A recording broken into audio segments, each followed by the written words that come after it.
Hey everybody, welcome to Ascension Presents. My name is Jackie Angel and I'm joined today by my good friend Kim Zember, and today we're going to talk about how can we or should we talk about homosexuality.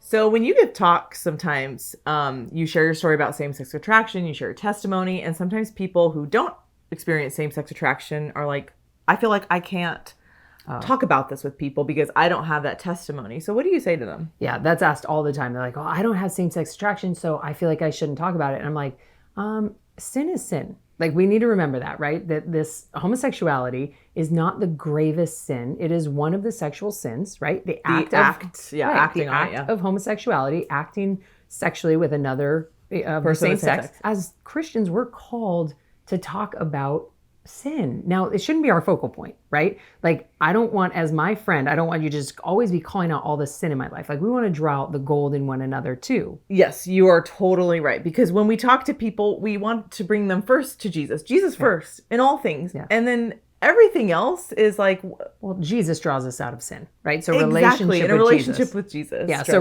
relationship with Jesus should be our number one, right? And then so if we know that as friends, right, like Pope John Paul II, Saint Pope John Paul says that loving someone is desiring heaven for them. So if we're not talking about things that our friends are being open and honest about, right, that they're living, or maybe they say they're struggling with, and we're like, oh, well, I don't deal with that. Well, what do you struggle with? Like, what is the sin that you struggle with? And can they make a correlation between that? See, I think a lot of time people get offensive, right? Or defensive, rather. It's always talked about what I'm struggling with and never what somebody else. Like, a lot of people reach out to me because they're like, you're willing to talk about what you're struggling with, like, openly. I've had people who reach out, Jackie, that don't struggle with same-sex attraction, but they're sharing these other things only because I'm vulnerable about the struggles that I have. And you're a witness. And I will say, so I think the reason why people are like, can I talk about this? Is because you're living it and you're witnessing it. And Pope Paul VI, he did say, he's like, people are more willing to listen to witnesses than teachers, unless that teacher is also a witness. Right. But Pope John Paul wrote 3/4 of the church's teaching on sexuality, and he was a celibate man. Right. I mean, obviously, like, Bobby and I, as a married couple, we can witness that we're living out exactly what Pope John Paul, hopefully exactly what Pope John Paul said. Mm-hmm. And so people were like, okay, you're witnessing it. You're a married couple and you are living a You're walking out what you're talking. Yeah, we're not using contraception. We're open to like all these things. And so like Pope John Paul changed so many lives because he's a prophet. Mm-hmm. And that's what, by our baptisms, we are called to be prophets in the world, meaning we are willing to speak truth with love. So I don't struggle with same-sex attraction.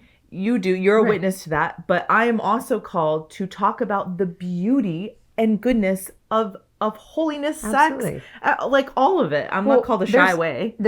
So a good friend of mine struggles with drugs. I'm able to talk with him. I've never struggled with drugs. And he could say, he has every quote unquote right to say, you don't struggle with drugs, so you don't have any right to speak into my life. You don't know. You don't know what I'm dealing with. But he hasn't. You know why? Because I have been vulnerable and real with what I struggle with. And he has drawn the line. He has crossed and said, whoa, I don't struggle with what you struggle with, but whoa, do I struggle? And wow, we kind of have similar woundedness and brokenness, because we got to remember, sin is fruit, right? It's fruit of something that has grown from a root.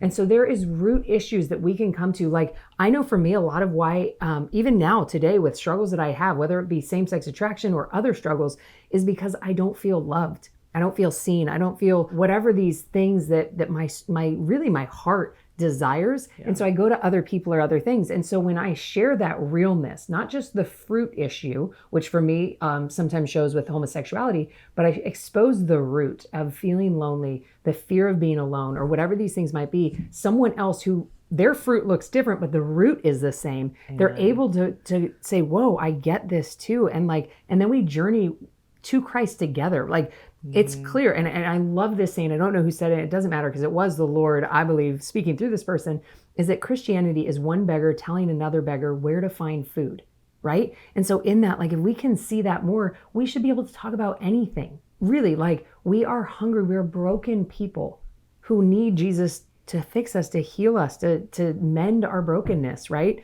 Yeah. And so if I look at your brokenness, Jackie, and I start judging you in it, I'm like, or I'm like, oh, I can't talk about that because I don't struggle. No, am I willing to reveal my own brokenness too?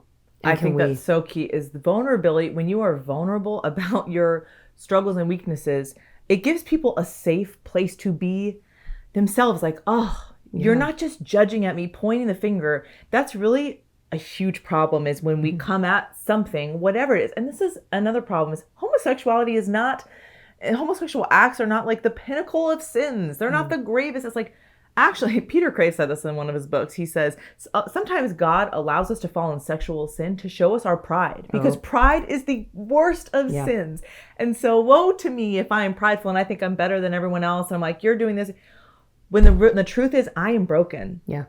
And we all are broken. And the fruit of my brokenness and my weaknesses, again, will look different, but I am still broken. I'm a wounded person, and I love that phrase again. Wounded people wound people, and healed people heal people. And we want to be a healing presence in the world. So no matter what the sin is, it might be that one of your friends is living with their boyfriend or girlfriend, having sex before marriage. Okay.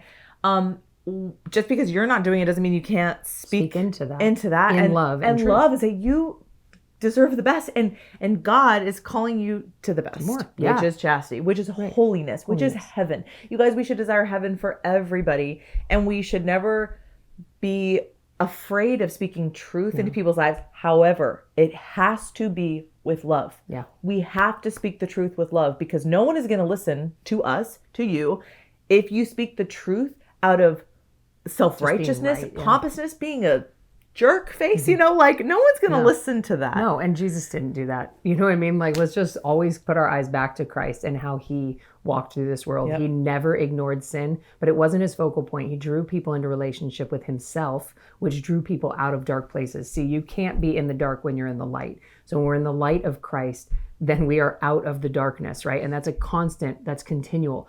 The struggles that I had years ago are not the same struggles I have now, but I recognize my brokenness every day. I see areas he's healed my life, and I see more areas when he reveals he wants to heal.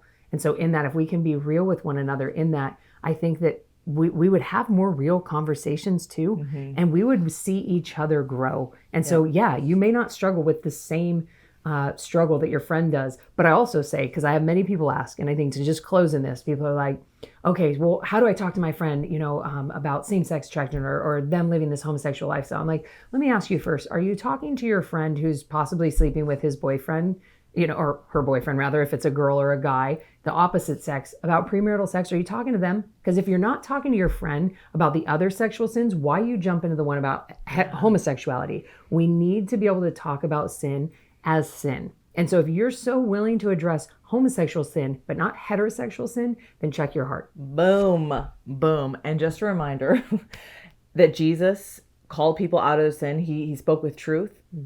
Guess what?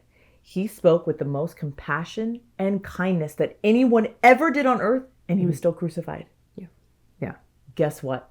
You're still going to be, people are still going to hate it.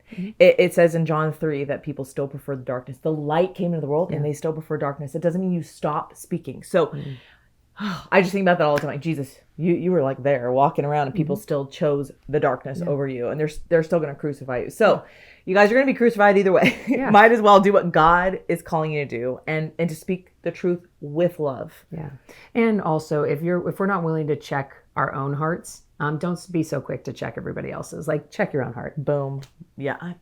Always. Let's go be a light to the world. Thank you so much for joining us. Thank you, Kim, for joining me, and we will see you next time.